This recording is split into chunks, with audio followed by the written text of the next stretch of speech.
दुपारीत उठलोय आणि गेलोय तो पेंढरीत, कारण आज आपल्याक जाऊचा मुंबई, ती पण नवीन गाडी घेऊन, कारण आज नवीन गाडीचो नंबर असा. पेंढरीत जाऊन हमालांका घेतलंय आणि फिरती चालू केलंय.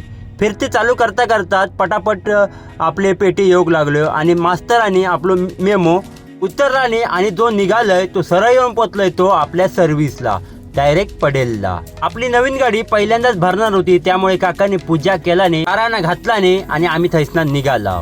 आम्हाला आधी डिझेल टाकला नव्हता, त्यामुळे काय टेन्शन नव्हता. तर आधी मध्ये काही थांबलावत नाही, जो निघाला तो सरळ मुंबई गोवा हायवे घेऊन पोचला. जसे पोचला तसे आमका लागली भूक, तर मस्तपैकी पिठाची पोळी आणि भाकरी खाल्लाय. माका पण लागली होती भूक, मी पण खाऊन घेतलंय आणि गाडी चालू घेतलंय. तर मस्त वाटत होती गाडी चालू, कारण नवीनच गाडी होती, त्यामुळे काय टेन्शन नव्हता. शेवटी बघ त्यात एकदम भारी वाटत होता. त्यानंतर पुढे गेल्यावर माका गेली झोप, तर आम्हालाकडे दिली गाडी आणि मी झोपून दिलं नाही. सकाळ झाल्यापासून उठलोय, तो मस्तपैकी क्लायमेट झालं होतं सकाळचं. त्यानंतर बरोबर 7 वाजता पोहोचला मार्केटात पोहोचल्यानंतर पटापट गाडी पण खाली करून सुरुवात केला नाही. गाडी खाली झाली, त्यानंतर आम्ही पोहोचला होता ऑफिसजवळ मस्तपैकी फ्रेश झाला, अंघोळ पाणी करून मालाची तयारी लागला. कशी वाटली व्हिडिओ आवडली तर व्हिडिओला लाईक शेअर कमेंट नक्की करा. आता भेटूया पुढच्या व्हिडिओमध्ये, तोपर्यंत बाय बाय, टाटा.